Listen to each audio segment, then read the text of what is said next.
Good morning.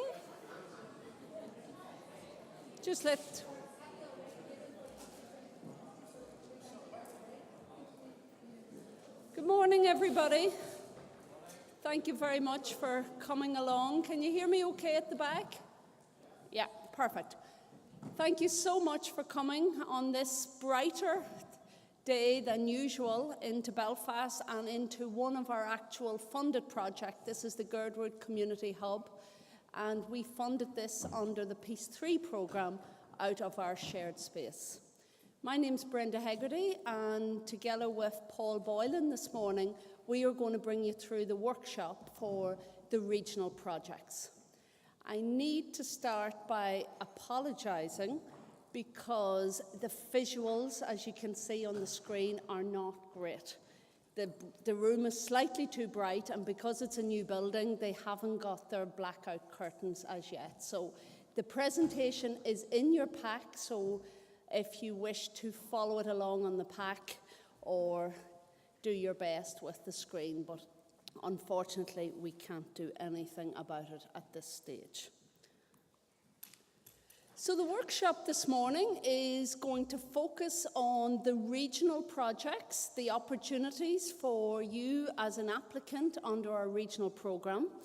But in order to do that, I wish to set the context in terms of how we've got to this stage, what the Peace 4 programme entails, in case your project is better aligned with other opportunities within the programme. We are then going to look at focus in on the regional projects and the opportunities within that particular theme.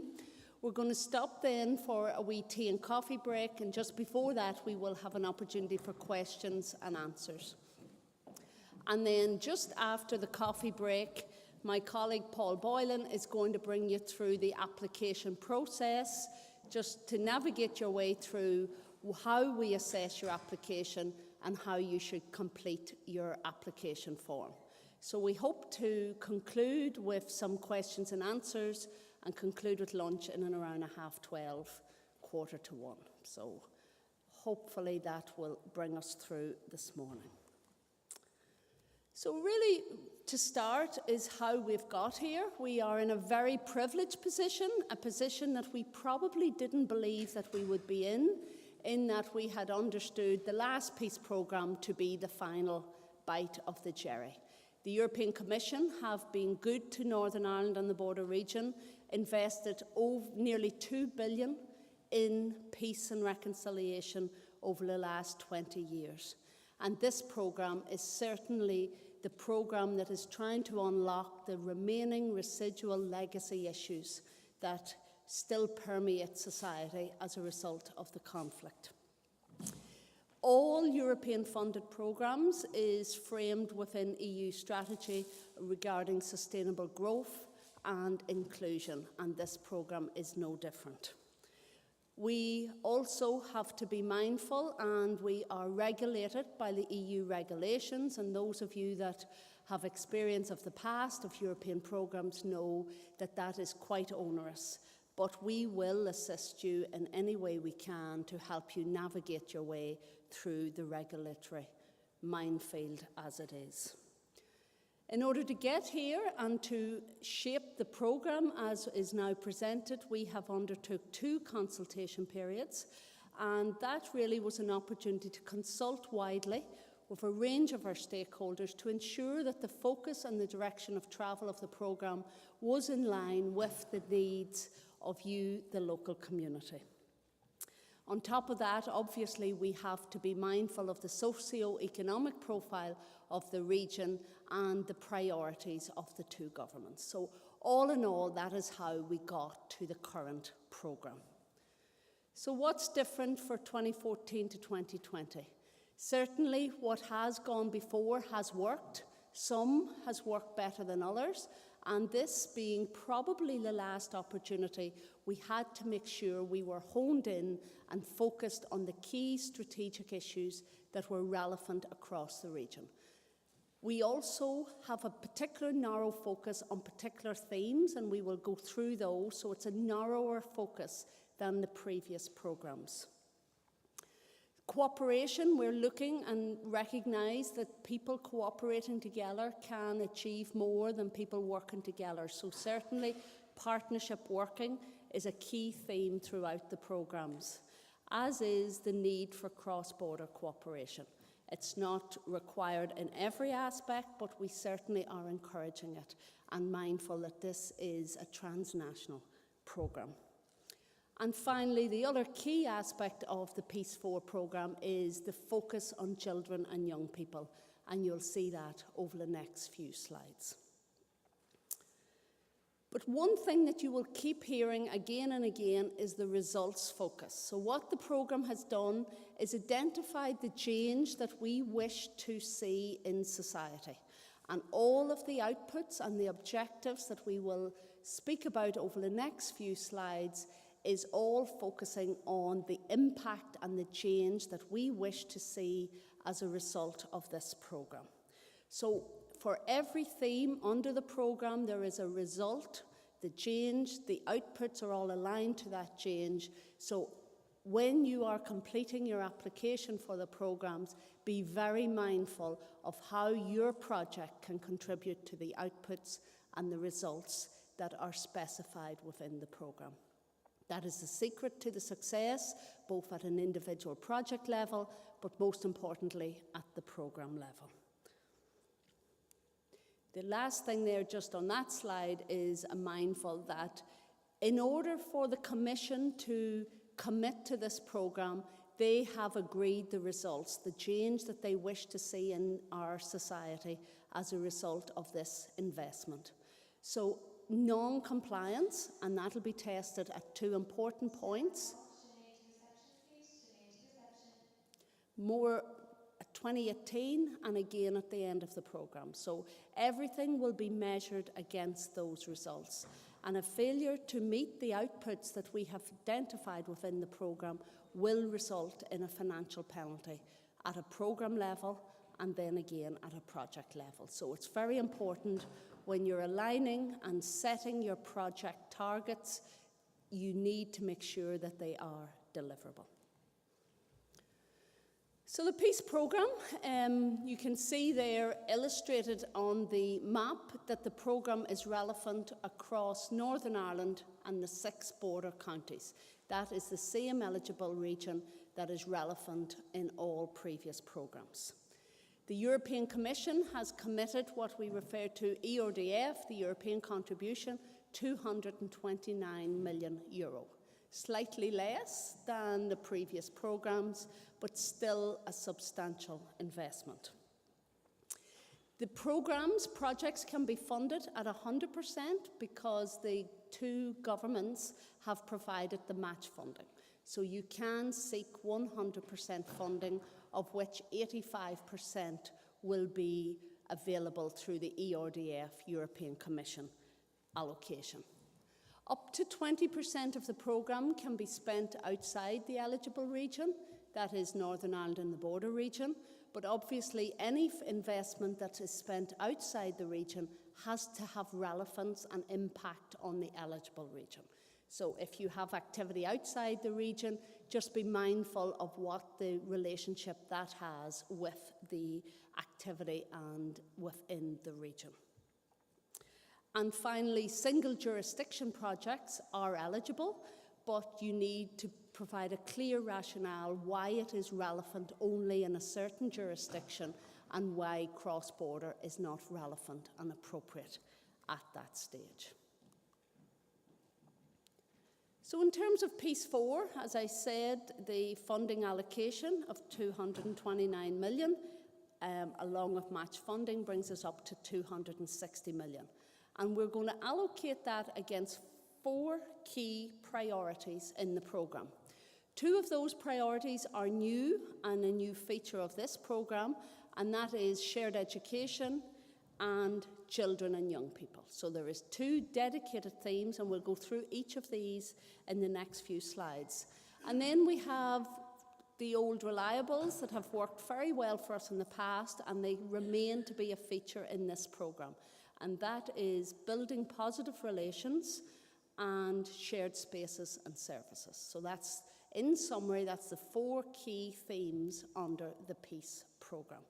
And what I want to do over the next few slides is bring you through some of those to ensure that the regional project and the opportunities under the regional is the best fit for your programme, because some of your projects may better be aligned with other opportunities in the programme. So that really depicts there the opportunities that are available under the 4 themes, and the circles, as you can see there, depicts the local authorities. Local authorities have always been a key delivery partner for us in the Peace Programme, and they will remain so in this programme. So they will deliver out, in partnership with ourselves, 3 parts of activity under 3 themes, and I'll go into more detail as we go through. This slide depicts the balance of the allocation, the distribution of the funding across the 4 key priorities. It also identifies the technical assistance. That's the money that is charged by administration with SEUPB. So 6% of the funding goes towards technical assistance, with all other funding going directly to programmes and projects on the ground. The major slice there is shared space and services, but there is allocations against each of the 4 key themes. So the first theme that I just want to draw your attention to is shared education. This is a new theme within the programme, and we are committing €35 million of the programme towards direct, meaningful contact, curriculum-based contact between children from different backgrounds within our school system. In particular, we're looking at shared education for those schools that have not previously engaged in shared education, and we will be encouraging 350 schools right across Northern Ireland and the border region to participate. That will result in 144,000 pupil year contact and 2,100 teachers becoming involved in school and shared education across the region. So that's a new departure for us. We're very excited about that. The call has now opened, and that theme is progressing at the moment. The second specific theme that we're focused in on is children and young people.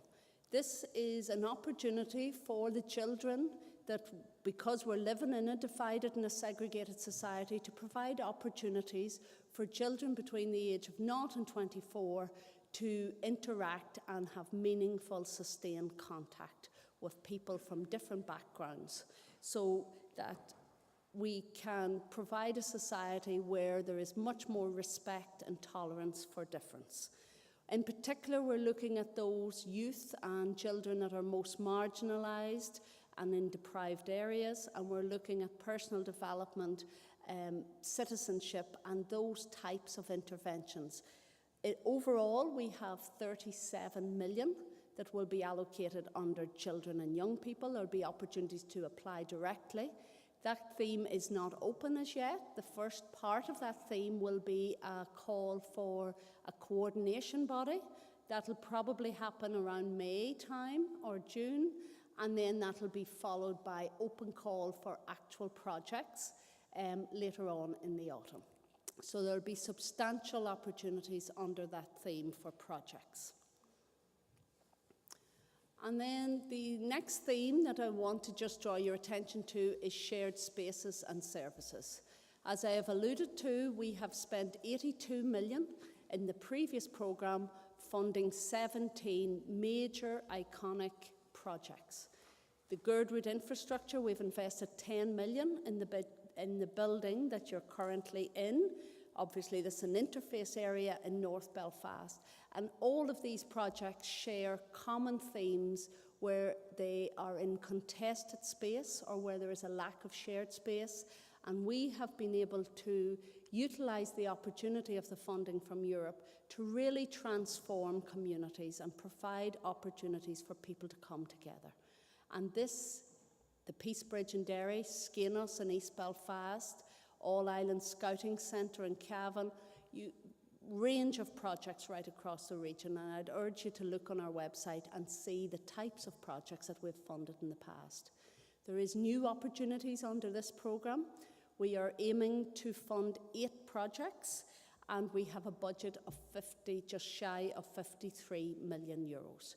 So on average, the projects here in a scale of between 1 and 15 million, average 5-6 million pound projects. So major infrastructural project opportunities for shared space in contested communities.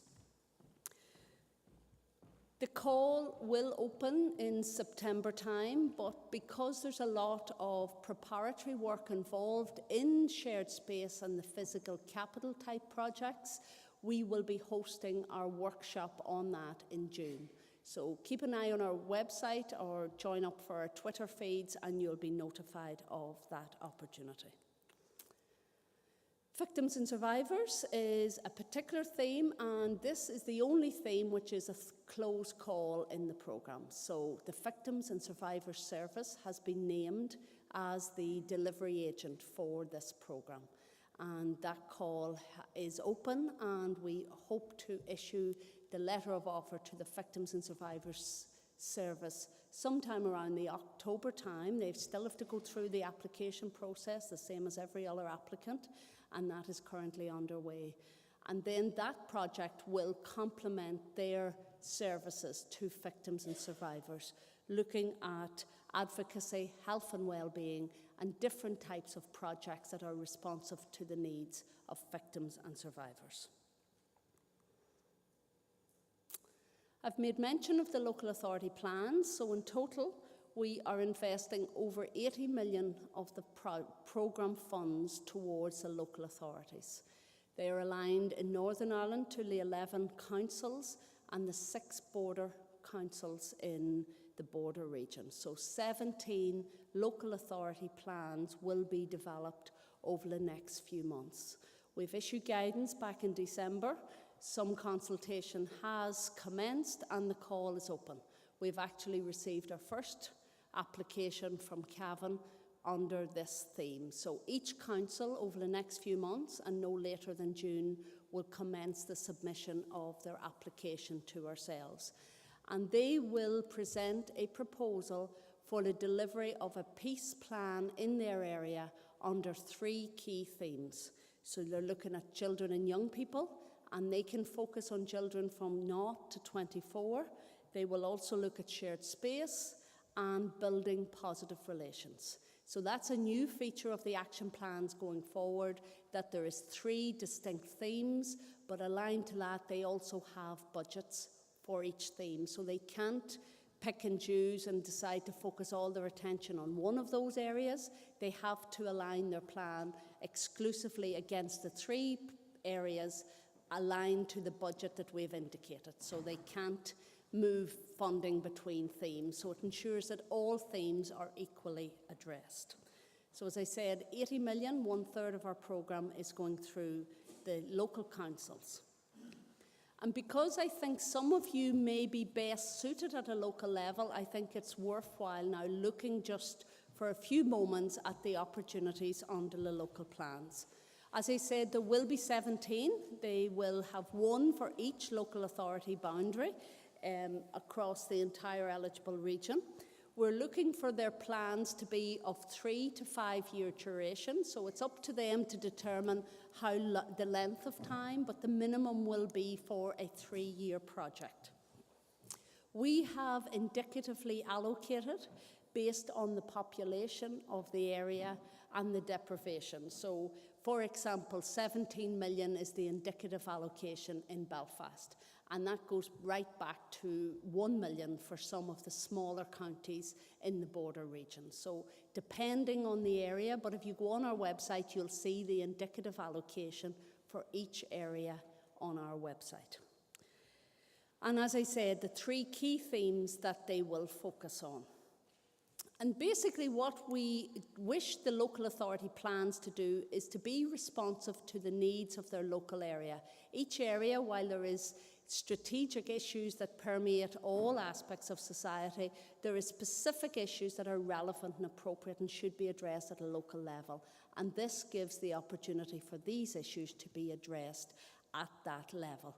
And there will be a wide range of opportunities, but it'll be looking at building positive relations, promoting reconciliation, looking at partnership and people working together and coming together to be responsive to the needs and issues facing society. And we're also looking for strong partnerships. So the Council can't go about it on their own. One of the key features that we're asking them all to do is to make sure they are consulting, that they are responsive to the needs of the stakeholders. And in particular, stakeholders that may not have traditionally engaged with the programme. So those that are new to the programme, marginalised, those that are most marginalised in society need to be given an opportunity under this programme. So the types of activities, the projects that local authorities have funded in the past are wide-ranging, but they all have common themes around civic leadership, youth, sport, culture, building positive relations, all types of activity, ranging in scale maybe from 5,000 to $500,000 can be funded under the local authority plan. So I'd urge every one of you to consider whether your project can fit most with the local plans or when I proceed on to the opportunities under the regional projects. So that really was a whistle-stop tour of the Peace Programme as it stands at the moment. So now I'm going to spend my attention on the opportunities under the regional theme.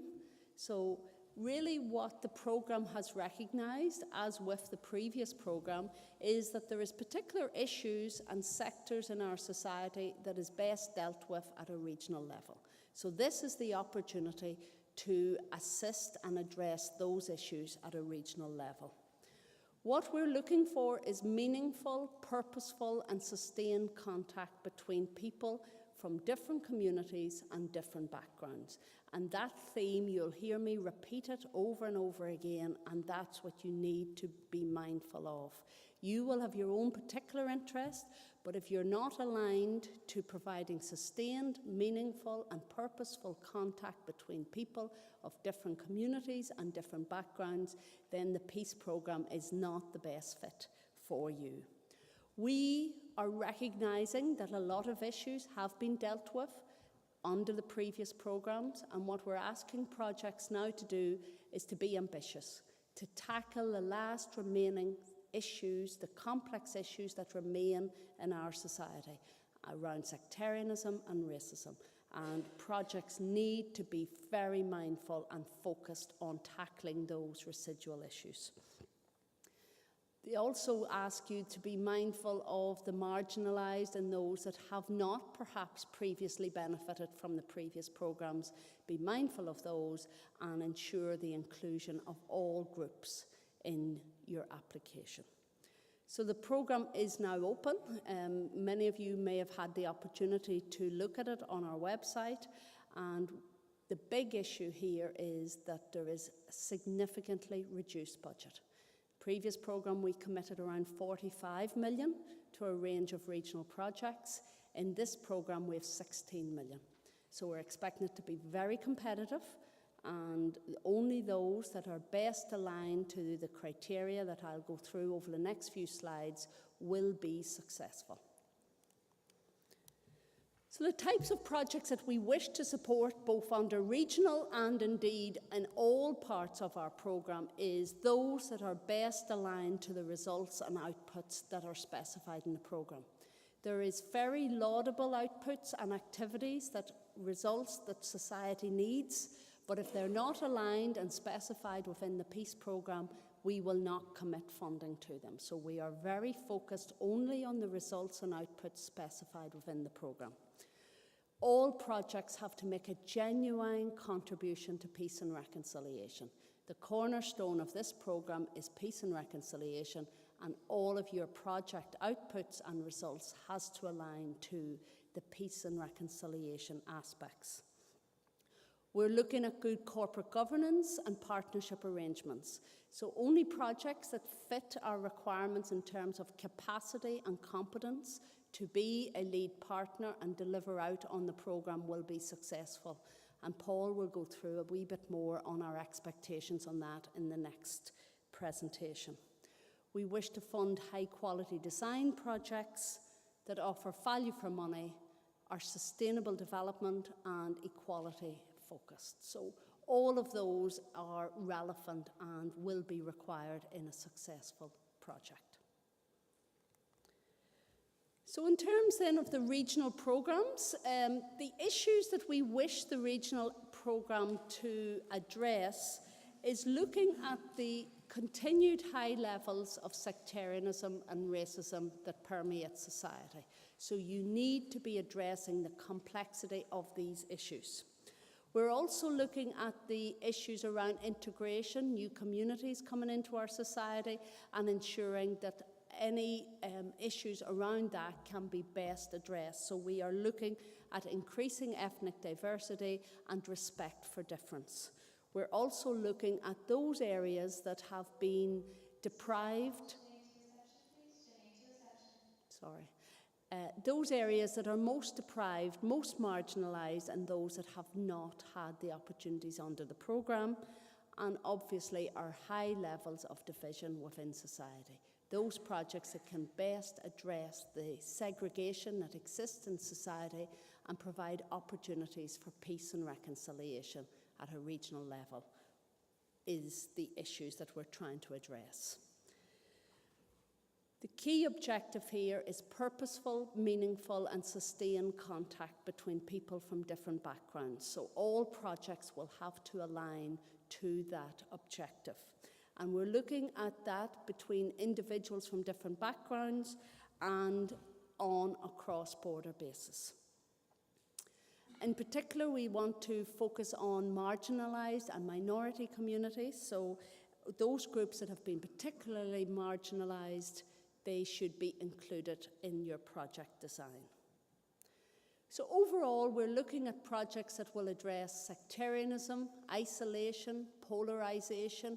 Those that are feeling on the margins of our society is the projects and the people that should be benefiting under the peace programme, and the reduction of stereotyping and sectarianism and racism.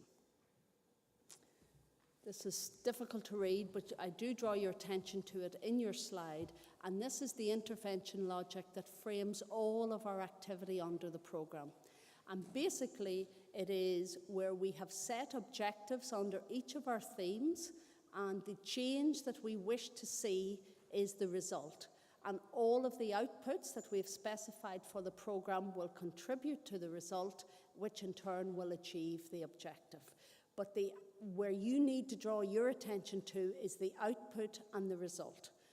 And be mindful of the language and the terminology that we're using in our outputs and results, and be mindful to align your project to that activity.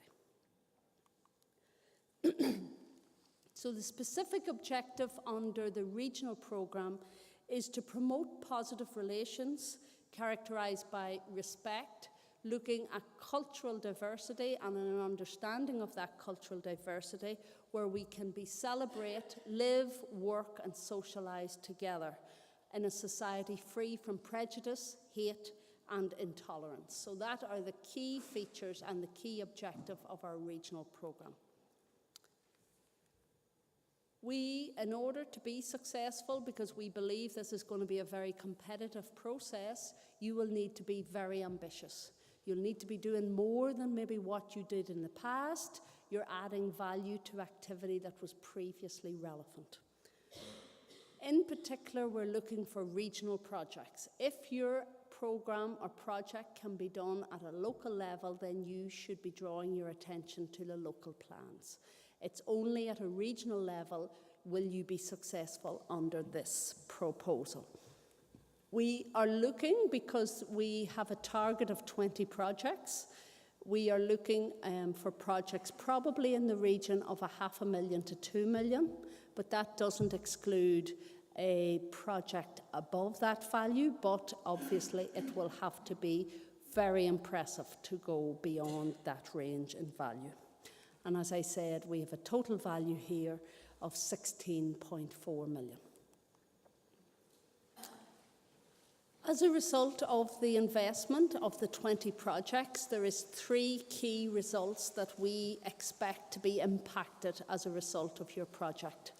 The first of those is where the relationships between people from a Protestant and a Catholic background are better than they were 5 years ago. So we're looking to impact on that percentage, currently at 45%, bringing it up to 52%. And also looking forward then, where people believe that relationships between people from a Catholic and a Protestant background will be better in 5 years' time. And we're looking to increase that percentage from 40 to 48%. And finally, we also mindful of the ethnic minority communities and the culture, where people who know a bit about the culture of other communities, we're seeking to increase that baseline from 30 to 38%. So that's the 3 key results that we expect to be impacted by the outputs and the projects that we're going to fund. And the output, which is the output that you will contribute to, is 20 regional projects that provide meaningful, sustained contact between people from different communities. The next few slides, I want to draw your attention to the criteria that we will assess your project. And in the call for applications, there is specific sub-criteria that all projects will have to meet in order to be successful. Paul will go into more detail on how we assess your project, but I want to just draw your attention to the sub-criteria that you will have to meet under the criteria. So the first criteria we assess your project on is results and outputs, how you contribute to our results and outputs. And specifically under that, we have identified the need for you to create sustained, meaningful and purposeful contact. So that message is coming across loud and clear, so you will have to demonstrate the opportunities there. Excuse me. The second sub-criteria there is the regional characteristics of your project. What makes your project that it is necessary to have a regional impact and needs to be delivered at a regional level? So you need to be mindful and be able to articulate in your application your regional implementation and your regional impact. Also under results and outputs, we want to know the strategic issue or sector that is relevant to the region. Why, again, is this sector and issue particularly aligned to regional projects? And as a result of the budget restrictions, we would be expecting that you are not engaged in widespread local delivery. If it's local delivery, it should be at a local level, so under the local partnership. So not significant widespread local delivery. When you are addressing project design, you need to be very clear linking the activities and the impact of your project. So what is going to be the impact, and again, be mindful of the results and the outputs that are specified within the programme. You need to be cognizant of the marginalised groups and the target groups specified in the programme. So under project design, we will be considering that sub-criteria. Under your project team and implementation arrangements, you need to have a regional-based structure. You can't be a local project that is ambitions at a regional level. If you're a local project, then you need to be connecting with projects to make a regional-based structure. So you have to demonstrate a regional-based structure in your application. You need to demonstrate that you have the right skills and experience. Maybe you've delivered this type of project in the past, but how is it that you're going to convey confidence to the assessment panel that you have the skills and experience? and also that you need to have the proper structure and implementation arrangements in place to give confidence that you can deliver out on the peace and reconciliation activity within your project. Criteria 4, there is no specific sub-criteria, so I've skipped over that. Paul will go into more detail on the value for money, that's criteria 4. But under criteria 5, there is also additional requirements and sub-criteria. We are expecting that regional programmes will impact positively on the entire eligible area, or at least a significant proportion of the region. So you need to be cognizant of the cross-community and cross-border impact of your project. And cross-border cooperation will be encouraged, and we would draw your attention to our desire under that to ensure that the partnership and your implementation arrangements are well aligned with the cross-border aspirations, and that there is added value on a cross-border basis.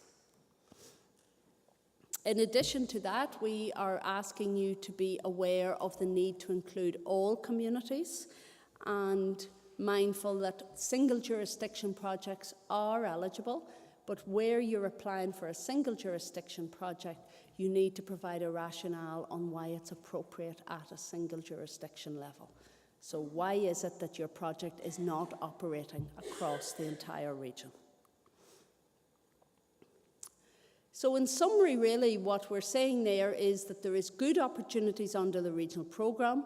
We want you to demonstrate that your project is better delivered at a regional level, that it is addressing the sectors and the issues and the groups that are better addressed at a regional level, that it transcends the local authority boundary, that it's not appropriate that it's delivered at a local level, that it is a regional project, and pay particular attention to the minority groups and the marginalised that I have spoke about. So in particular, the programme has identified those that are marginalised and target groups, and in summary, they are victims and survivors of the conflict.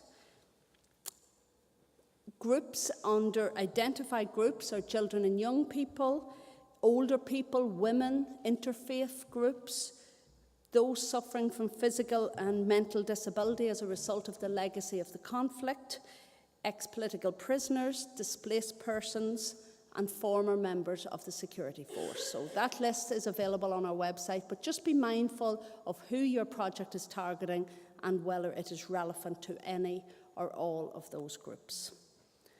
The projects will be inclusive in nature. They will have the meaningful, sustained and purposeful contact that we expect, but most importantly, it will be about changing attitudes and behaviour.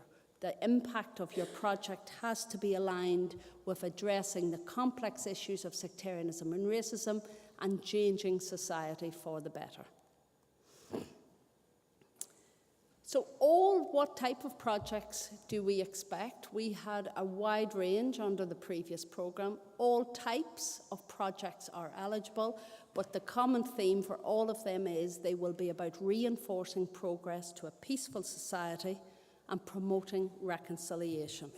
And it's all about building and sustaining relationships between people from different communities. So particularly those that have not engaged in relationships previously or moving the previous relationships onto a new level. So it's been very careful of what the relationship is as the baseline and progressing that along the path. So just finally then from me this morning is I just want to draw your attention to the documents. A lot of them is in your pack. Before you complete your application form, be mindful of all those documents. The cooperation programme is the actual approved programme by the Commission. In your pack is a citizen summary, which is a useful summary of the programme, but if you want more detail, by all means refer to the cooperation programme on the website. We have programme rules, which will be the rules that we will govern the implementation of your project. There is a guide for applicants, which will navigate your way through the application process. And then there is also simplified costs that Paul will go through in the next while. So thank you very much for your attention. I hope that has provided a useful oversight of the expectations under the regional theme, and I'm happy to open it up for questions.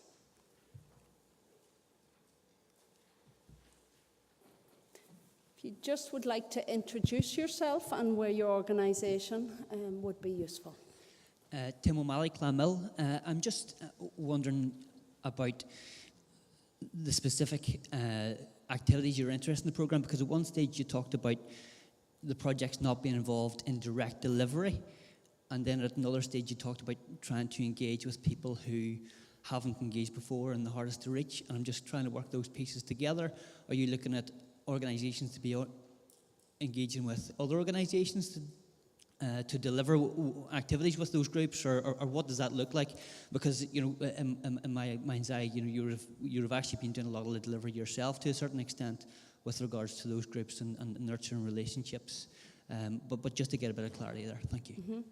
I suppose we are not prescriptive, thank you for your question. We're not prescriptive, and we are open to receiving applications from any project that meets the criteria that we have specified.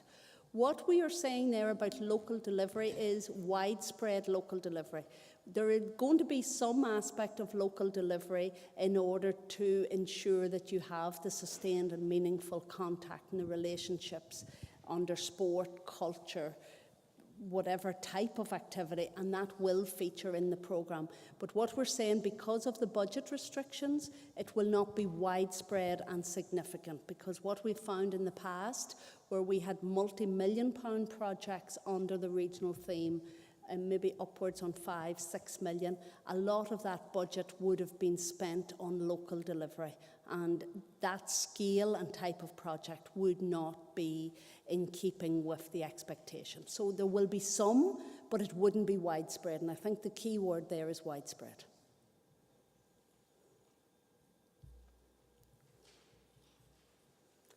Just here, gentleman at the front, Louise.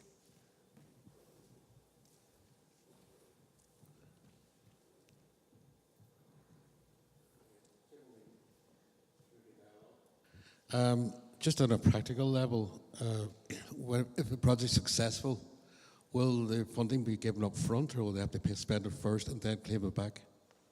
Yes, all projects are reimbursed as once the activity has taken place. So you fund the project, and then we will reimburse actual expenditure after the activity has taken place. There will be some opportunities based on need for advances, but that cash flow arrangement is a question in the application form. So you be mindful of what your cash flow requirements are, whether you have capacity to cash flow the project yourself, or whether there would be a requirement for an advance. So that is a similar position as what we would have operated in the previous programmes.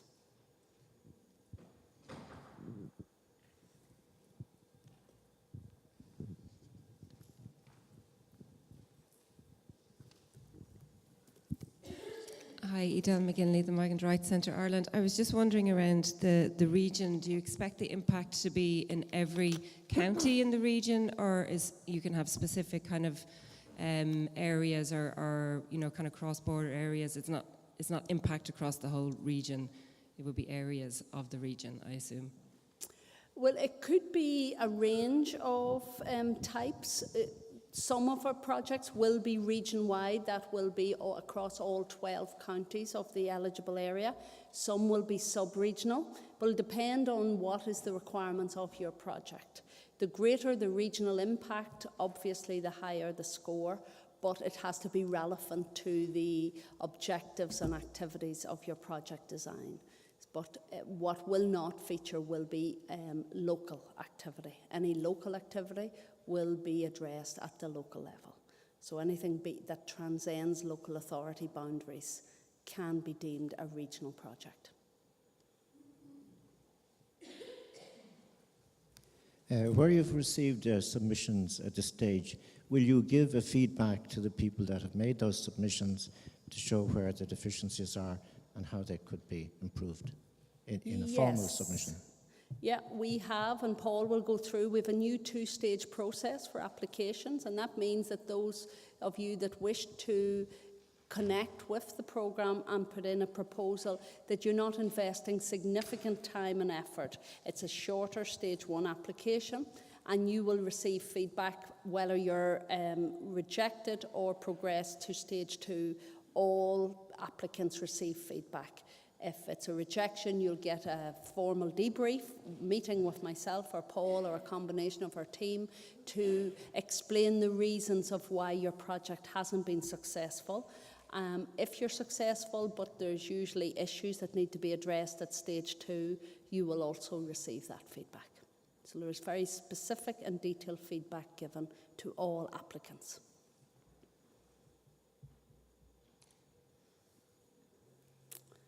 Is that us? Oh, here, just here, Louise.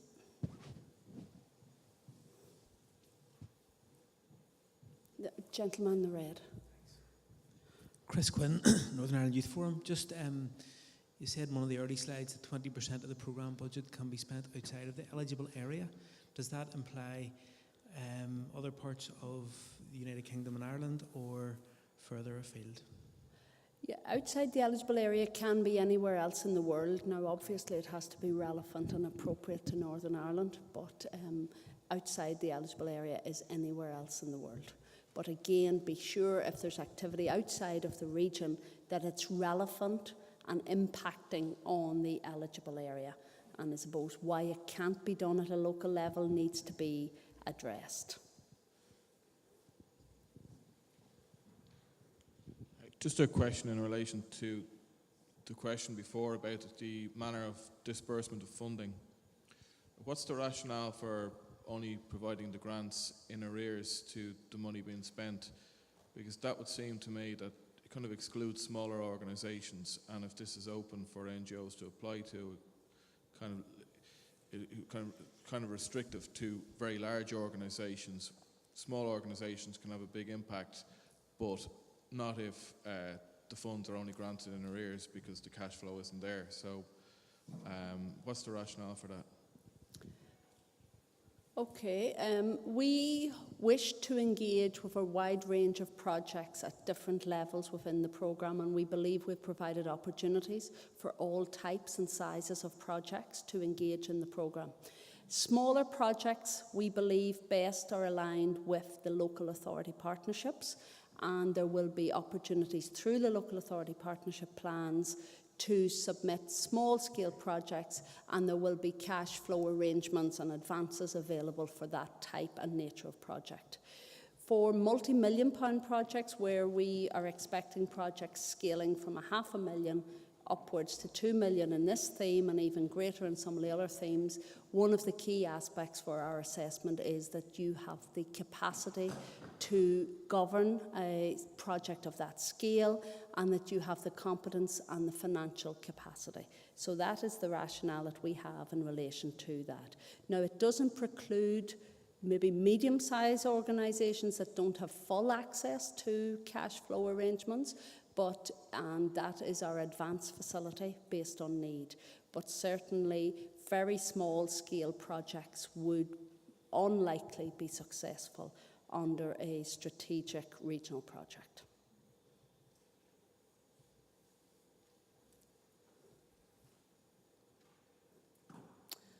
Okay, will we break for a wee comfort break if there is no? There'll be another opportunity for questions after Paul's talk, so if we can take 15 minutes and return back here in 15 minutes. Tea and coffee just outside. Good morning, folks. Welcome back. I'll just give it a few seconds till everyone's settled.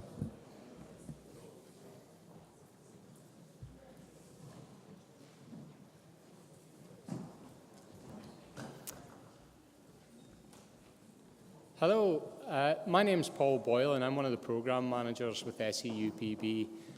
In this part of the presentation I'm going to talk you through the application process. But before I do so, I've got a couple of people I want to point out to you today who are important people involved in the the process with SEUPB. We have Alistair McKenzie at the back of the room. Maybe if you could stand up, Alistair, and identify yourself. Alistair is our financial controller. Alistair's also involved in the assessment process and looking at value for money, which I'll be talking a bit about. And on my left, we have John McCandless. He's our communications manager. John is also involved in the assessment process and looking at some of the communications plans. So it's worth having a discussion with both Alistair and John today, and we will be around after lunch and during lunch to have a discussion with any of you about any of your project ideas or concepts that you wish to discuss. We have feedback forums, and we have a 100% record of not reminding people, so I'm going to break that record today and remind you that there are feedback forums in your pack, and I'd be grateful if you could hand that to one of the team on your way out the door today, and we'll try and break the consistent record of not doing so. I'll get started on the application process, but before I do so, I'm a great believer that you should begin with the end in mind. And the end game for SEUPB is ultimately to deliver the result and the change for society that we are trying to achieve, and do that through delivering the outputs, which Brenda has articulated this morning. And I would ask that before you even embark on writing your application, that you look at the key documentation. So that's the citizen summary, the cooperation programme. Most importantly, the call document. The call document is the goal which we are trying to achieve. There's lots of subtext in there, particularly around the areas which we will be giving consideration to during the assessment process. And I'll be talking to you about those, but you need to get your head around this in order to write a coherent application for the programme. You also need to look at our programme rules. They're quite extensive. We have a copy in your pack today. You also need to give consideration to the business plan guide, because working on the assumption that you're successful at stage one, you will be required to write a business plan. And the business plan is a fairly comprehensive document about how you will deliver the project and how you will deliver the results and outputs which we are trying to achieve. So that's my spiel before I get into the application process. Back in 2012 and 2014, when we conducted the consultation process, we received numerous comments back on our application process, and we have revised the application process, and we now have a new two-stage process which is comprehensive and is conducted within a 36-week time frame. Stage 1 is conducted within 8 weeks of submission of your application, and that's to avoid a lot of time spent completing applications, developing too much in terms of the project proposal. So what the process is that we would have 4 to 6 weeks of the call being open, and then the succinct application form being lodged with SEUPB. And you have a copy of your application form in your packs today. I'm going to talk you through that. And then at the end of stage 1, you would receive a letter, hopefully, to proceed to the second stage and drafting your business plan. If not, your application would be rejected. And as Brenda detailed earlier, if your application is rejected, we will meet with you. We will discuss with you why your application was rejected in detail. If you're not content with that explanation, you could seek a review of that decision. And at stage 1, it is a paper-based review of the decision, which is looked at by an independent panel who then take a decision on that. If you are successful, you will have 6 weeks to complete your business plan and submit that to SEUPB. SEUPB, in conjunction with the steering committee and the accountable departments, will take a decision within 22 weeks to either offer a letter of offer or reject the application. On submission of your application, we will check some basic eligibility questions. Was it received on time? Was it authorised? Is it fully completed? Are the benefits accruing to the eligible region? Are the activities eligible activities in terms of both the call and the programme. And it's key that you consider that when you're drafting your application. At stage 1, we will be assessing against the 5 criteria which are results and outputs. We are unashamed in the fact that we keep referring to this. This is our goal, and this is what we're trying to achieve.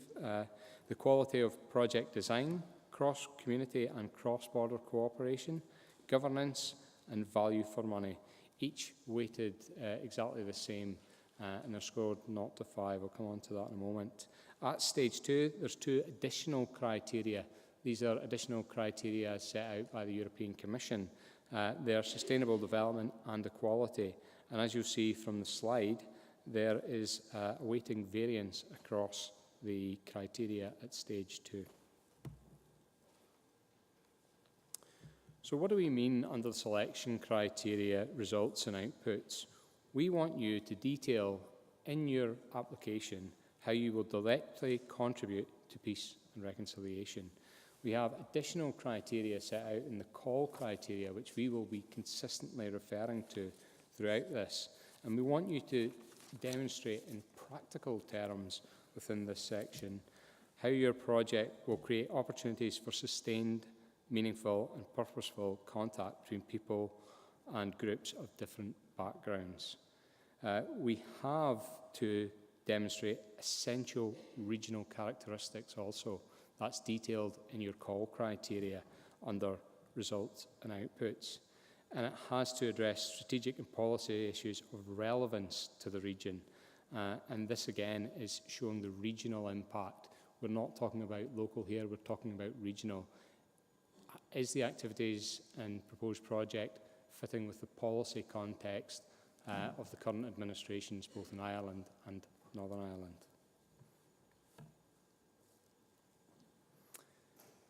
Under project design, we want you to clearly articulate why you have designed your project in a particular way. And we want you to articulate how the activities and the proposed impact of the project will be realised. That's key for us. It may seem obvious to you as a project applicant, you know, if you do this, you'll get that. But sometimes, given that we are looking at a large volume of applications, we're not always experts in each specific sector. You need to spell it out very clearly, and ensuring that the inclusion of marginalised and other target groups are thought through in your application. Don't leave any questions unanswered. If you have a question in writing your application, we will have a question in reviewing your application. And if you don't have an answer to that question, then we will score that part of the application accordingly. In terms of your project team and implementation arrangements, we're looking to ensure that you have the right skills and experience to lead the project. We are looking for regional projects, so we are looking for partners across the region, and we need to know that those partners are the right partners to deliver the activity or to deliver the change which you're seeking to bring about. We need to understand the project structures and how you will deal with liabilities in both the delivery and in the execution of the activities which you're undertaking. Value for money. This is a term that most of you will be familiar with, but in terms of SEUPB, we're looking to give you the minimum amount possible to deliver the results and outputs, and you need to make that clear to us why you believe the funding that you're requesting is the minimum amount to deliver the activity which is set out in your application. We can have single jurisdiction projects, but they have to be clearly across the different communities. Cross-border engagement is not a must, but we would certainly look for you to try and engage on a cross-border basis if you can, but certainly on a cross-community basis it has to be demonstrated. And as I mentioned, the cross-cutting themes of sustainable development and equality are included at stage 2. Sustainable development, again, it's about your exit strategy. Once you undertake your project, is it going to be mainstreamed? How is it going to be delivered? If there's an impact, how is that impact going to be sustained?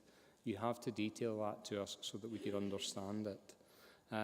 In terms of equality, we will be familiar with Section 75 activities. We're looking to go beyond that in some cases and deliberately target people and the positive contribution that you're going to make towards equality. So that will all be detailed in your business plan. The scoring is from 0 to 5, and individuals must score no less than a 3 in order to proceed at stage 1. So that's a minimum score of a 60% in order to be recommended for approval to stage 2. I'm now going to talk you through the stage 1 application form. Get some water there. Just looking for water. Yes, please. Thank you.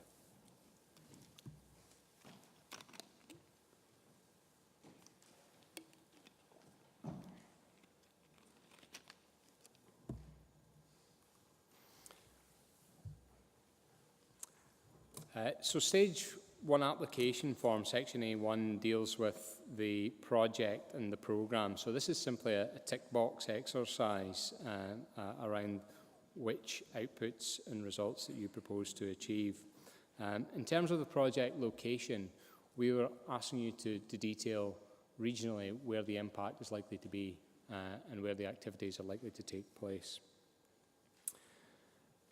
We focus in on results and outputs, but we're asking you to detail how your project will contribute towards a specific result indicator. Obviously, we have the Life and Times survey, and we're looking for you to detail how your activities will contribute towards that result.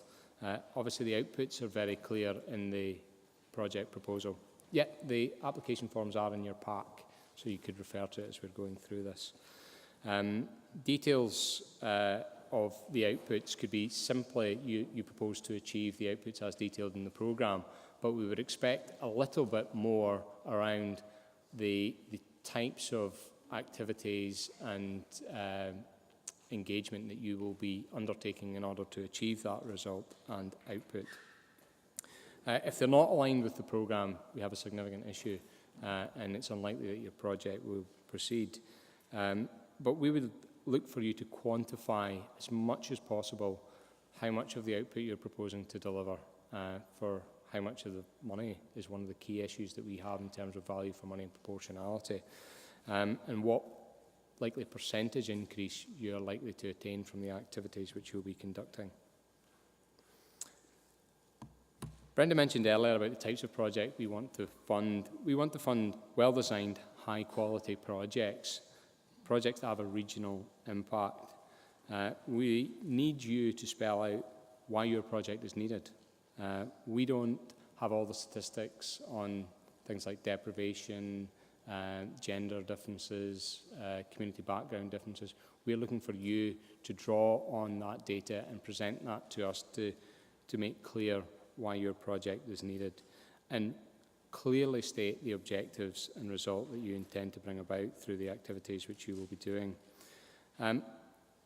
Again, because we are dealing with hard-to-reach groups sometimes, we need to know how you're going to target the groups and why you're doing it that way. That's one of the key issues for us. We see very clearly people targeting the groups which we've outlined, but we don't see how they have decided upon that and the methodology which they've used in order to get there. And then we have a number of sub-criteria within the call, and you have to be mindful of that when you're drafting your design of your project. In terms of the cross-border cooperation, we would expect you to have partners on a cross-border basis unless your project doesn't warrant it in terms of its design, but would certainly like to know why not if you don't have that. But the implementation arrangements, and why do you have the partners that you have on a cross-border basis, and why is this adding value? That's a key question to us time and time again. If a project is operating on a single jurisdiction basis, how they will effectively ensure participation from all parts of the community in the activities which they're proposing. The quality of the project team and implementation arrangements, we would expect to have basic structures in place, simple, clear project management methodologies being deployed, including staffing and reporting arrangements. We would expect to see evidence that the partnership has the right mix of experience, expertise, competence for the proposed projects. And if you're mindful that you might not have a skill set and you're sourcing that skill set from out with the region, detail why that you're doing that, because we see a lot of expertise being drawn on from different regions and areas to impact here, and that's well and fine, but you need to be clear why you're doing so. We need to know about the different project partners, and you'll see in section C of the application form that we're asking the associated budget with each partner, the agreed deliverables, and details around what they propose to get from the arrangements and what they propose to receive in terms of the benefits going forward.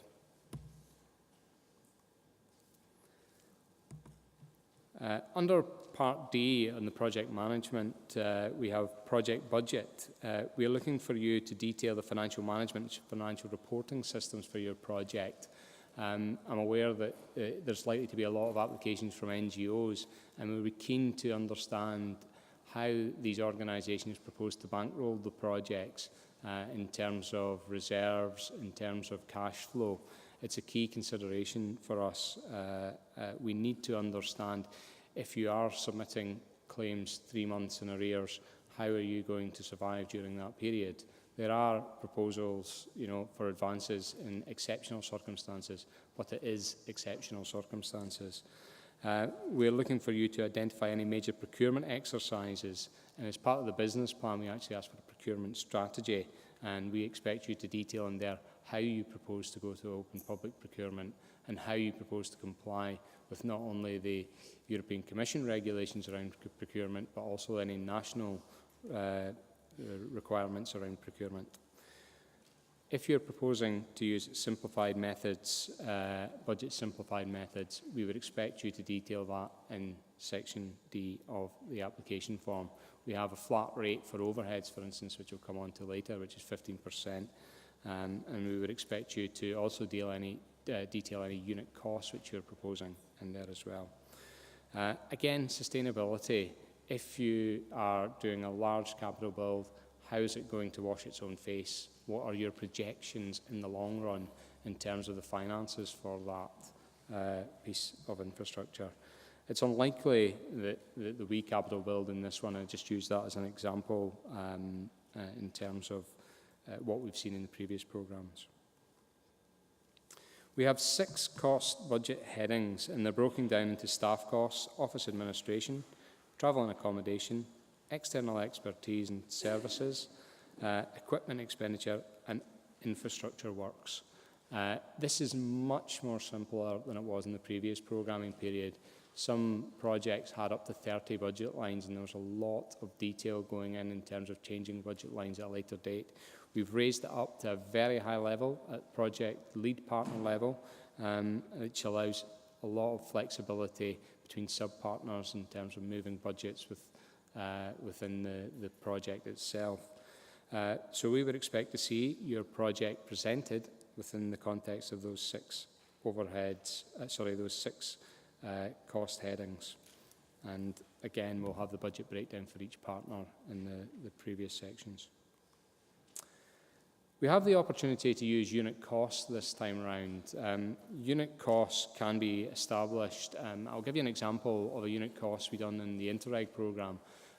We undertook the refurbishment of the enterprise train service carriages between Dublin and Belfast, we paid on the basis of a refurbished unit. So every time a unit was refurbished, we paid out the total cost for that refurbishment because we had agreed it in advance. And we agreed the cost for each train set for the different types. We had locomotives, we had catering carts. We agreed the cost for each of those in advance, so that once one was complete, we simply handed over the money for that carriage. And there was no need for every invoice for every tin of WD-40 and nut and bolt. It was simply a unit cost that was agreed in advance. And we would ask you that when you're thinking about the development of your project, that you give consideration to applying a unit cost to that. You may be running a scheme where you have participants, and you may attribute a unit cost to each participant on a scheme, in which case you don't have to verify that person's bus ticket. You could simply agree that in advance with SEUPB and Alistair and the team, whereby we would agree to pay €100 for every participant, and once you had demonstrated that participant had been in the course, €100 you could avail of without any recourse to verification of that expenditure, because we would agree it in advance. So there's a real opportunity now to simplify costs. It's been a large part of the activity in the previous programming period, whereby we're out verifying costs, doing first level control on expenditure, and we would like to try and avail of this simplified cost method. So we'd ask that when you're developing your proposals, that you try, where possible, to attribute a unit cost to any of the activity. Again, that unit cost must be equitable, fair and verifiable, and agreed ex ante, which is essentially in advance of any letter of offer being issued. In order to get a unit cost, we would ask that you have at least 3 years worth of data, which gives us an idea of the costs involved. Obviously, we could take into account things like inflation and so forth. So it's a key difference this time around, that we want to really push the use of unit costs where possible. We have indirect costs. So for your office and administration costs heading, we could attribute a 15% direct salary overhead cost without any verification. So we were able to deploy this about halfway through the last programming period, which was great. We didn't have to verify every phone bill and phone contract and lighting and heating and so forth, and no justification is required for that. So some of the key issues for stage one, again, it's back to results and outputs. How are you going to deliver that, and how are you going to demonstrate in your stage one application that you're doing so? Does it add value? There are a lot of activities going on in this arena.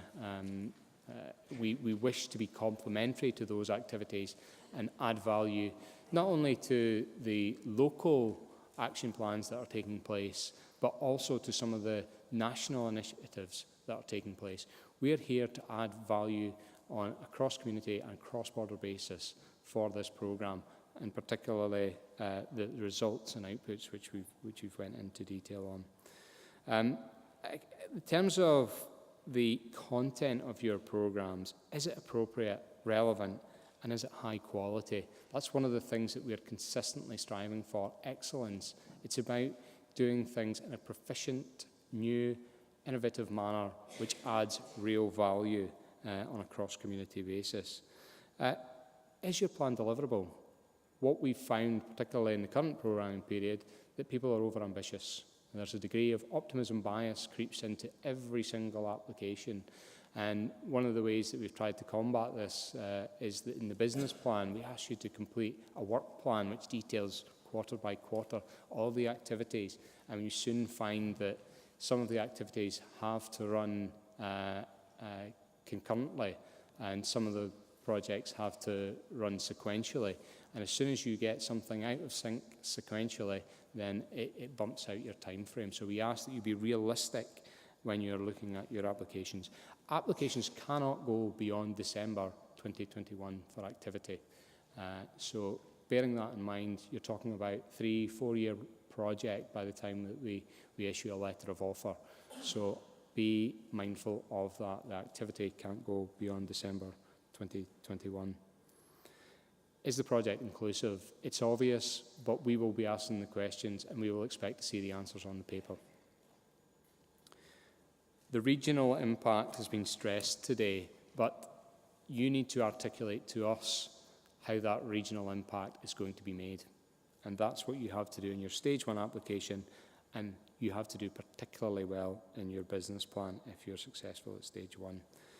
The partners that are engaged, we are familiar with a lot of the partners involved in this work through previous programming periods, so there will be certain understanding that we come to the table with as well. So if you are including or not including, more importantly, certain parties, then detail why you're not doing so. Or if you are including them, why are they included at an advisory level instead of an activity level? These are the sorts of things that we want to know and understand. And does the proposal represent value for money? Again, it's at the core of what we do, and we come back to time and time again. So that's stage 1, a sort of summary of what we want to try and get out of your applications and the questions that we will be asking ourselves in order to make a recommendation to the steering committee, who will ultimately be deciding on your applications this time round. I'm just going to take you through a few slides on the business plan. The business plan is a much more comprehensive document. You have the business plan guide in your packs today, and we have 11 key sections to the business plan. I'm just going to pick out a few of them where we will be sort of labouring in terms of the detail, and that's again results and outputs, need and demand. Is your project scoped correctly? Why is it needed on a regional basis? Where is the added value here? The project finances and projections in terms of your work plan and your cash flow. Does it sit right? Does it make sense in terms of the activity? And that's one of the things that the work plan does. It marries activity with costs, and it's interesting to see because it really brings out the fleshing out of the actual project process and the activity and the associated finance with that activity. Are the governance arrangements in place for your project? Do you have a partnership agreement? Do you have a constitution for your own organisation which allows you to do the activity which you're proposing to do on a regional basis? You know, a lot of NGOs are set up for a specific purpose, and you know, you register with the Charity Commission and you might only be benefiting the people of North Belfast, and now you want to broaden out the scope of works. Is it within your gift under your constitution to do that? That's one of the things that we will be looking at. Do you have the powers to do the activity that you're proposing to do? Monitoring and evaluation. Again, this is about beginning with the end in mind. We have Ben, our colleague from Northern Ireland Statistics and Research Agency, who sits within SEUPB, who will be helping develop letters of offer which have detailed statistics and detailed monitoring arrangements for the statistics, not only at a programme level, but we will also be assisting you with a project level. So we want to know how you're going to measure the impact of your project throughout the lifetime of that project and beyond in some cases, particularly where we're looking to impact surveys which are coming much, much later down the line. And then the exit strategy. Do you see this proposal being mainstreamed? Is your core funding, which you're currently receiving, going to take this over at the end of it?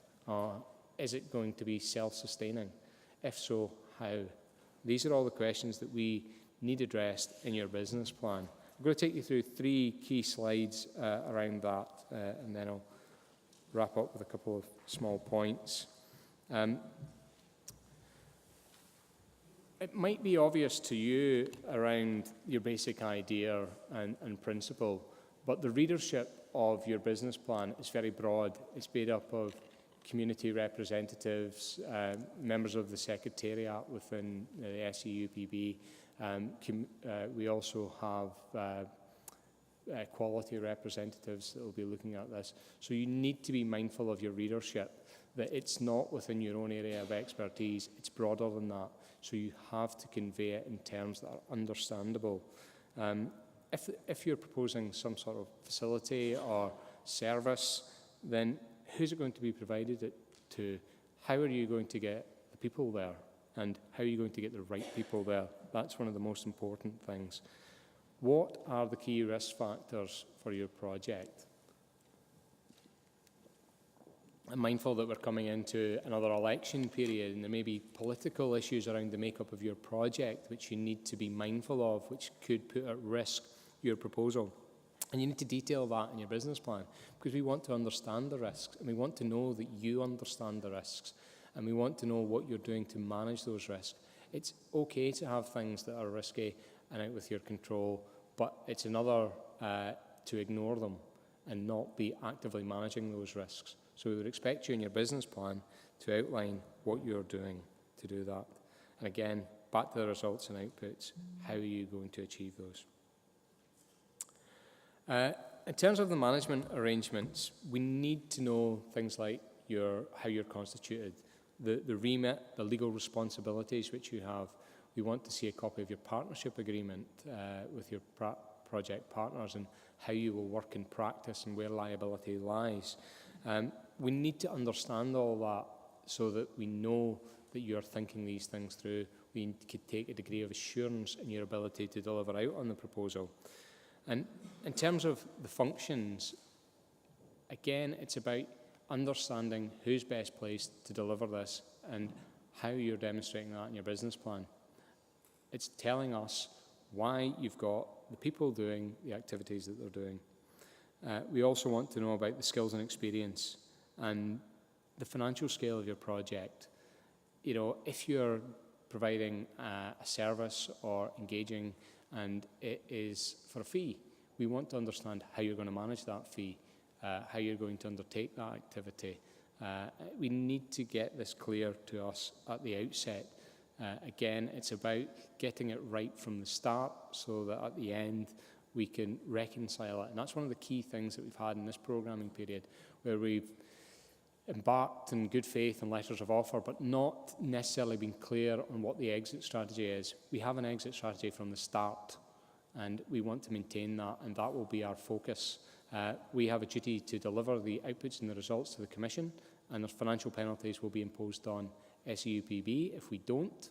And likewise, that will be disaggregated down to any letter of offer, that if you fail to deliver the agreed results and outputs, your entire letter of offer could be in jeopardy. So it's very different from last time round, where it was around financial irregularities and delivering out on procurement correctly. A lot of the focus was there. There's going to be as much, if not more, focus on the activity and delivering the outputs and results for what you're setting out to try and achieve. The results isn't always within your gift, and we can't hold you to account for that. There's a lot of broader key influencing factors, but certainly the outputs is something that we will focus in on, and if you fail to deliver that, the likelihood is there will be financial penalties. So I think you need to bear that in mind when you're developing your targets. You need to account for a degree of attrition in some of the figures and projections, given the nature of the work that you're involved with. It's about having the ability to deal with financial risk posed. The question was put this morning around NGOs and the ability for NGOs to bankroll projects. We want to know that there's a degree of financial viability there, that you can deal with risk. You can deal with any risk that's posed financially in real terms. And we want you to try and demonstrate that where possible.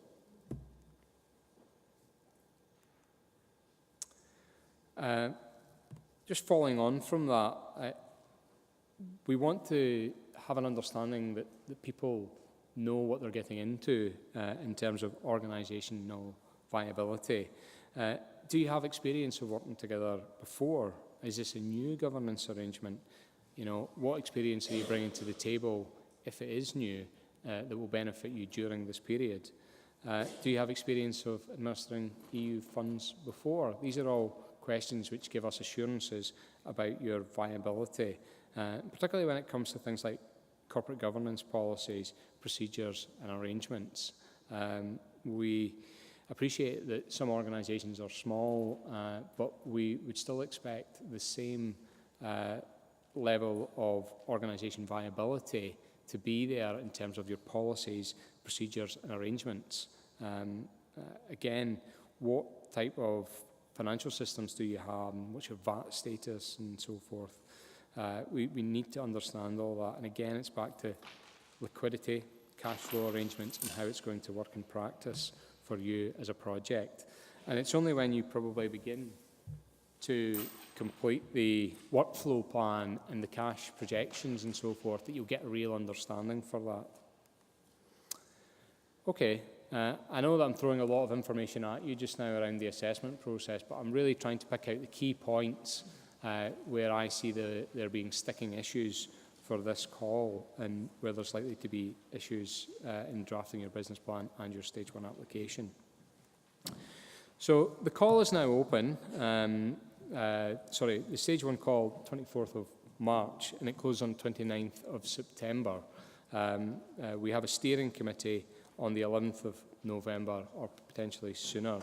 So that means that if the steering committee goes ahead in November, you have 6 weeks, if you're successful at Stage 1, to submit your business plan, and then a further 22 weeks after the submission of your business plan, we will have a steering committee.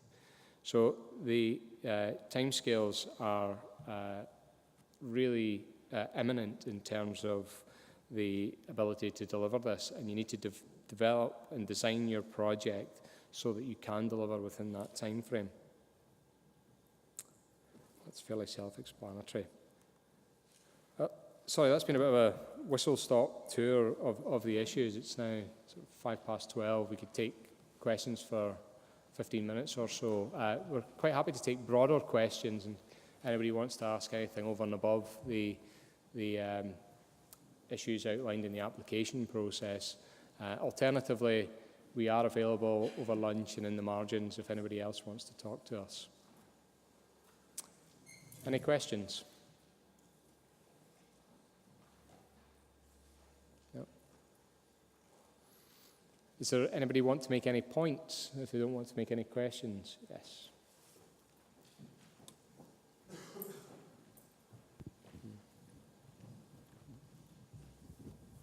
Hi, Stevie Johnson from the Interaction Institute for Social Change. Just a question about, I've been to several of these kinds of events, and the stuff that I've read about Piece 4 is that it's very, very focused on results and outcomes. Yes. So kind of a bit surprised that in the Stage 1 application that results and outcomes account for just 20% of the evaluation score. Just wondering what your thinking is around that. Yeah, the methodology there is to be consistent with all our calls and both programs, both INTERREG and PEACE, and it seems because it's new, it's proportionate to go for 20% across all of the 5 criteria. But I must stress that it is make or break. You still have to score 3 within that criteria in order to proceed.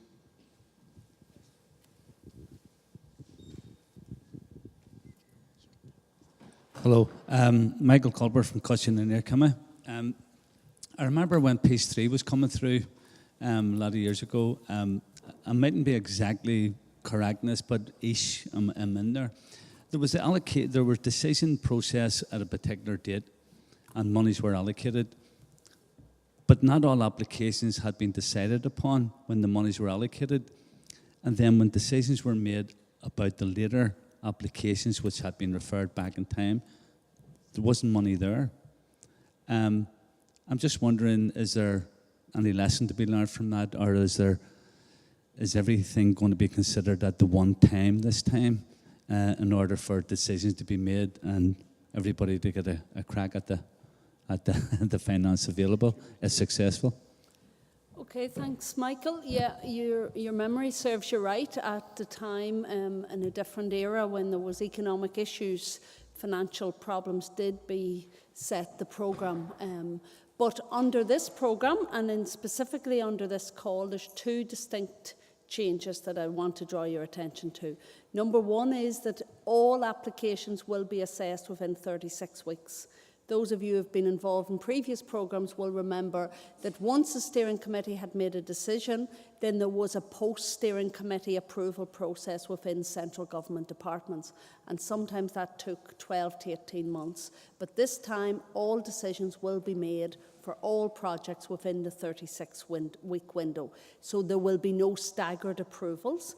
The other difference will be that all projects will be brought at the same time to the steering committee, and therefore there'll be an better opportunity to manage the budget. So the budget that's available in this programme of 16 million will all be considered, all the projects brought to the stage 2 panel, and they will be scored on merit, and the budget will be allocated to those that best meet the criteria within the budget available. I'll just make one point to that if you fail to submit your business plan on time, the process will not stop for you. The process for the other applicants will still continue. So it is a competitive process, and you cannot drop the ball between stage 1 approval to begin your business plan and the submission of your business plan, because if you do, the monies could be allocated. Jack, North Belfast. As far as the results are concerned, what activities do you see will achieve these results? What is it you hope to see people actually doing to achieve these results? Right. Well, what I alluded to earlier, Tommy, is that we are not prescriptive on what the projects. It is up to the applicants, and the success of this programme is so dependent on people like yourselves taking the initiative, identifying what is the relevant and appropriate activity at a local and regional level that will result in sustained, meaningful contact between people from different communities and different backgrounds. So what we've tried to identify there and in the programme is the issues that are still relevant, unfortunately, in our society around peace building and reconciliation. So you can design a project that will address the outputs, but specifically the results, which is all 0. It's like an aeroplane. Yes. It's a sign, beam me up. Sorry, I'll just wait for it to... The air conditioning's a wee bit vigorous. It's the air conditioning, is it? Aye. Not the engine.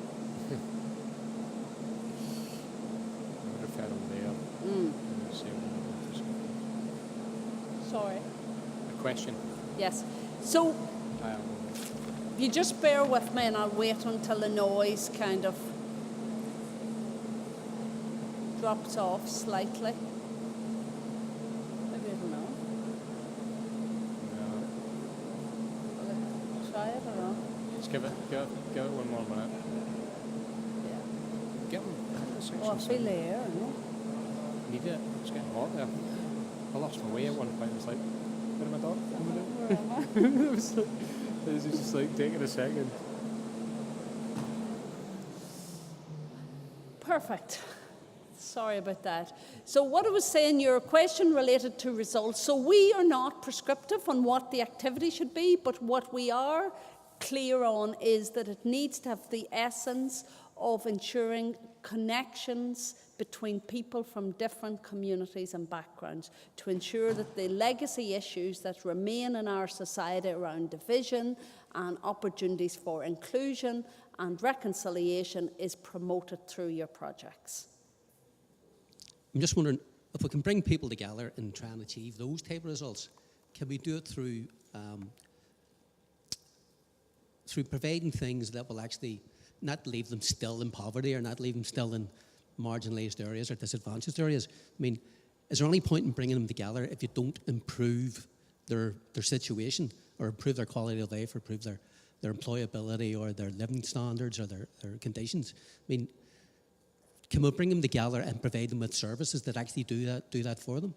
Well, there can be ancillary outputs as a result of your activity, but you have to be very clear that there is public policy objectives that can be served under a range of other plethora of government interventions around economic employability, social issues, social deprivation. Now, they can be addressed under our programme, but the primary focus of our programme is about building positive relations. And it's about providing the opportunities for people from different backgrounds to come together. So, it is not going to be the panacea for all of society's ill, But those projects that are going to be the most successful, and after 4 years of peace programs, it's those issues that really address the remaining sectarian and complex issues that remain in our society. And that's the type of projects that we are requesting you to design and submit under the proposals.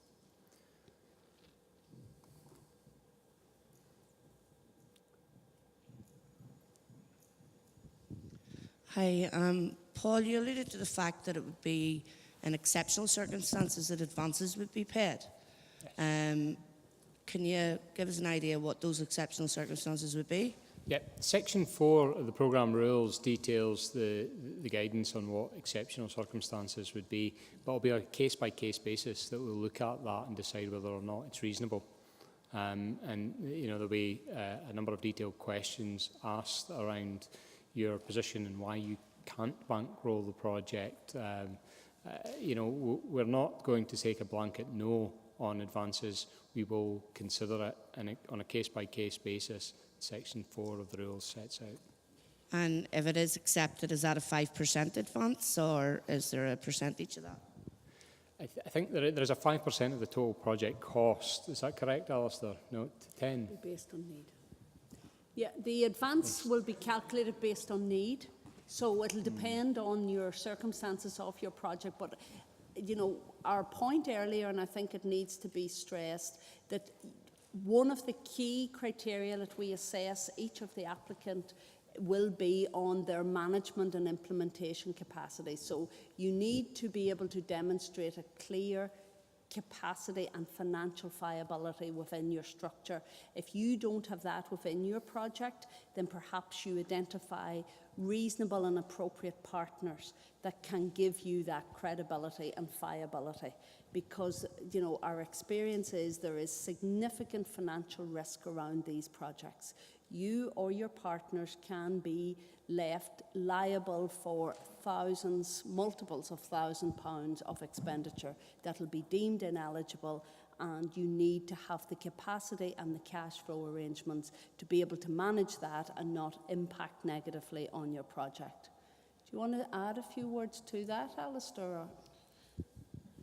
Yeah, in the previous programme we were reasonably liberal with the provision of advances. And, you guys will all be aware we're operating in austere times, and the scrutiny on us will be quite heavy from accountable departments. That would be the central government departments who effectively bankroll the programme. So when we're asking them for cash, they want to know which projects we're paying to them and the nature of if it's a retrospective payment after the activity is taking place or whether it's an advance payment. So we've got to be mindful of that. There's no set percentage, but I wouldn't envisage it would be above 10%. There will be exceptions if it's a capital project, but we don't see capital projects under this particular call. You might, you know, for example, you might have a capital build project where the contractor wants paying. You don't have a spare 2 million in the bank, so therefore we would pay in advance to cover that invoice, specific invoice. You submit the claim, and then the full amount is offset. So effectively, we're just giving you the money in advance for a payment cert for a capital build project, but we don't envisage that applying to this. But as the guys say, we're done on a case-by-case basis. And just regardless of advance, I just would like to bring your attention to the fact that you need to be able to withstand a financial penalty. If a financial penalty arises, when we are assessing your project, we need to have the confidence that your project can cash fund that penalty and still continue on in delivering out your outputs and the results. So, you know, that's a major issue that we will be considering as part of the assessment of the project applications in line with the advanced needs and requirements. If I could just mention a little bit about communications. I've been looking at a lot of the applications that have been coming through, particularly under the INTERREG programme and specifically the health call. We have a communications plan template which was in the business plan guidance when you get to stage 2. I would ask that people actually put in detailed kind of budget around their communications activities and then link that to a specific communication tool or activity or event that they're doing. And what I'm finding is that I'm seeing some very good ideas in terms of communications, and the Commission has a lot of emphasis on you to communicate the work that you're doing, but I need to see that's costed out effectively, so that I need to have confidence that you have the resources and the ability there to follow through in your communications plan. Perfect. Just make the point that we're not being too restrictive in the activities because we want to see new and different ideas. You are best placed on how to make this difference happen, and we don't want to restrict your creativity in how you could deliver this. And that's key, because it's a lot of money going into a really, really interesting and complex area, and we do not want to restrict creativity. We want to see interesting, innovative projects coming forward. It's an exciting time as well to be involved in this type of work. The other thing, just before I wrap it up, I just want to draw your attention that another new change in the programme is that all letters of offer will be issued in euro. So you just need to be mindful, unless you are a Northern Ireland single jurisdiction project with no border region partners, but where there is a border region partner or an applicant, all letters of offer will be issued in euro. So just to be mindful when you're designing and putting the arrangements in place for the management of your project, that you're mindful that that risk, the currency exchange risk, will have to be managed at the project level. So Alistair might want to add.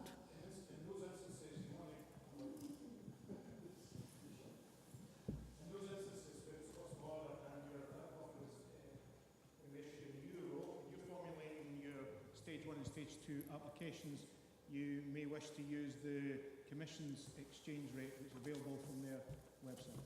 Yeah, thank you. Okay, so that wraps it up. If there is... Okay. Just John's reminding me to remind you of the feedback forms, and that lunch will be served just outside in the lobby where you had your tea and coffee. I want to thank you very much for your attendance and your participation. I'd like to say that we are around for the next while if there are any particular project ideas or any particular questions that you didn't take the opportunity to ask in public that you'd like to raise with any one of us. We're happy to do so. So thank you very much for your attention, and safe home.